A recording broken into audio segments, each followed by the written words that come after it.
Hi everyone, it's me again. This is the video I wanted to give you discussing and exploring incantations. Now, incantations are words that are spoken, prayers or praise to invoke or praise a deity or elemental spirits or anyone really. Or words that have the power to have effect on the material and spiritual world. So, really vague definition. But when we do incantations, we're typically calling to the gods and goddesses, or we're calling to the elements, or we're charging our spells and sending them forth. So, incantations are very important when it comes to spell casting and witchcraft. There's a lot of different styles to incantations, and there's a lot of different ways to do them. Sometimes, well, a lot of people like to write out their incantations ahead of time because they feel that this gives them power. And if that's the kind of person you are, then do so. Absolutely. This is one of those areas in witchcraft where you have to find your own way. It's very individual and it's very personal, and because it's so personal, it becomes that much more powerful. So try each one of the methods that I'm going to mention today and see which one fits you best, okay? So the first method is to write out your own ahead of time. And this is kind of like writing prose or poetry, in that you're going to really bring in all the elements of what you want to say together. And that comes from the heart. It doesn't have to rhyme. It can rhyme if you want it to. There are some beautiful rhyming and non-rhyming incantations out there. If you throw the word incantation into Google, you will find many people's written incantations. And if you are most comfortable reading those instead, or memorizing them even, then go ahead and absolutely do that. There are, like I said, there's a lot of sources for them, so just Google them up, and you'll be all set. There's incantations out there for everything. You'll be able to find whatever you need, but it's also common to find them in books on witchcraft at bookstores and stuff. They're all over the place. Any book of shadows that you find pretty much will have them in there. So you can either read something that someone else has written, you can memorize something that someone else has written, you can write your own and read it, or you can memorize your own and read it. Or the last one I'm going to suggest is winging it. Now that doesn't sound great, but this is my personal favorite method, simply because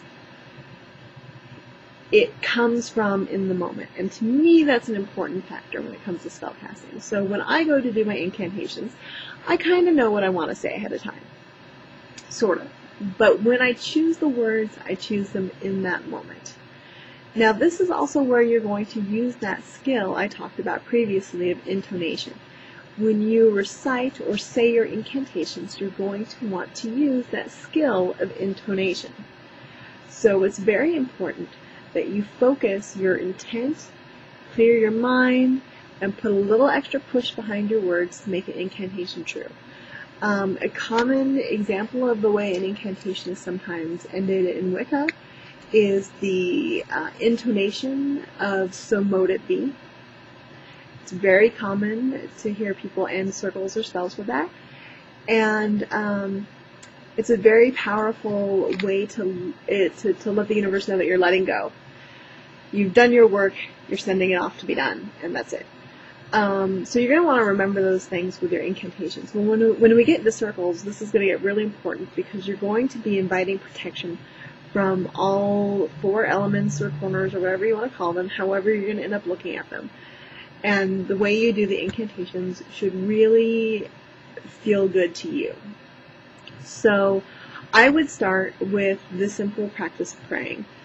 I know when we think praying, we think Christian, but everybody prays, okay? So just start by just having a dialogue with whatever divine energy you believe in, God, goddesses, Zeus, Odin, Brigid, the Earth Mother, Sky Father, a universal mystery, whatever you feel like addressing, just start. And you want to start with some formality. This is very much like the skill of letter writing, which is dying in this age. But is important when it comes to spellcasting. You need to be able to choose your words with intent and energy to say what you really mean. And that's something that we don't really do anymore. We kind of just, like I'm doing now, where you babble on and hope the point comes across. So you really want to take the time to think over the words that you want to use. Sometimes, in place of winging it, I will also use poetry. I'm a huge poetry fan. I'm a total geek this way. But I think as an incantation to create sacred space and set the appropriate mood and energy before spellcraft or afterwards, there are some very beautiful poems out there. And sometimes I get lyrics from songs. For instance, last night I just got this wild charge. I think it came from the new moon and the storm that was brewing outside, and it was just like this real electrical charge. And the poem by Robert Frost, "Acquainted with the Night," came to me, and it just kind of got stuck in my head. And so I sat down and I looked it up and I read it word for word a few times. And then I went ahead and intoned it as an incantation just to bring that energy into my space. So incantations can be very, very simple, but you want to make sure you do them with intent and reverence and intonation. So practice those intonations and do some research on different incantations and see what appeals to you most. You may end up using other people's pre-written ones. You may end up writing your own based on what you read, or you may end up just winging it and kind of drawing from all the different sources. But this is definitely an area where you're going to want to do some of your own research. I can't tell you which incantations to use. Throughout the more advanced videos that I plan to do, I will probably say things like, this is where you recite your incantation with the purpose of blah blah blah. And so that's where you're going to have to do your own work and come up with an incantation either from someone else, from your own writing, or winging it, and insert your incantation into the process. Okay? Now, the thing with incantations is you don't want to rattle off just a memorized series of magical jargon and babble. You want to concentrate, and this is part of intoning things. You want to concentrate on each word that you say and really feel it and really mean it. Okay? So again, go back to that intoning video, practice your intonations, find some prayers, and your prayers can be as simple as expressing your appreciation for life. So I hope that makes sense. And if you have any questions or concerns, or if this video is unclear in any way, please let me know and I will do my best to make things better. So I hope that helps when it comes to incantations, and I will talk to you guys again soon.